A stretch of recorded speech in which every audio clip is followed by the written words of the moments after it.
¿Por qué la literatura es siempre racional? Toda revolución se manifiesta siempre como una profecía que postula intimidatoriamente un apocalipsis. De varias maneras, la literatura primitiva o dogmática opera en esas coordenadas: revolución, profecía, apocalipsis. Las revoluciones posmodernas, en cierto modo, también. Pero para tranquilidad de todos, en la posmodernidad todo transcurre verbalmente, de modo que lo que se dice siempre es más importante que lo que se hace. Los hechos se disuelven en interpretaciones, son solo palabras. Pero cuando la literatura se divorcia de la religión, de modo que la literatura primitiva o dogmática desaparece para dar lugar a una literatura crítica o indicativa, las cosas cambian sustancialmente tanto para la literatura como para la religión.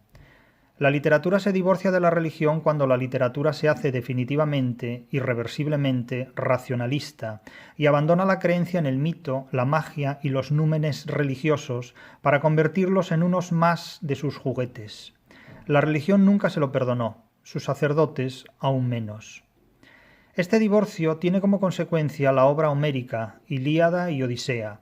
Atrás queda todo lo demás: el Viejo Testamento, las teodiceas presocráticas, el zoroastrismo persa, Buda y los Upanishad hindúes, la moralina consolatoria de Confucio y Lao Tse. La literatura no será una plegaria, ni el parto de un orate, ni un libro de autoayuda, ni un catecismo, ni un código civil ni penal, ni una parénesis gremial. De todo esto huyó la literatura a lo largo de los 10 últimos siglos antes de nuestra era. Y huyó, esto es, se hizo racional, por dos hechos fundamentales: por su idea de ficción y por su idea de fábula. Por ficción, la literatura se deshizo de todo Dios, los convirtió en ficciones. ¿Cabe mayor sacrilegio? Los dioses dejaron de ser operatorios, dejaron de existir realmente, se tornaron ficticios, comenzaron a ser de mentira, dioses de mentira. La literatura convirtió a las divinidades en pasto de creyentes y, mucho más tarde, de teólogos, combustible de religiones. Por la fábula, la literatura se libertó de la historia. La literatura no cuenta los hechos ocurridos operatoriamente, sino los hechos expuestos estructuralmente a partir de la realidad, pero al margen de ella. La literatura no volverá a ser un simulacro de la realidad. Lo siento, la literatura no cabe en el periodismo.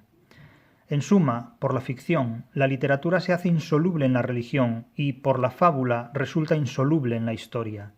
Y desde entonces hasta hoy, en que no las religiones, sino las ideologías de necrosis posmoderna pretenden encapsular a la literatura en sus irracionalismos nacionalistas, engagés o simplemente lisérgicos, para negar la libertad que exige su conocimiento científico y su enseñanza en las universidades, actuales camposantos de nuestra posmodernidad.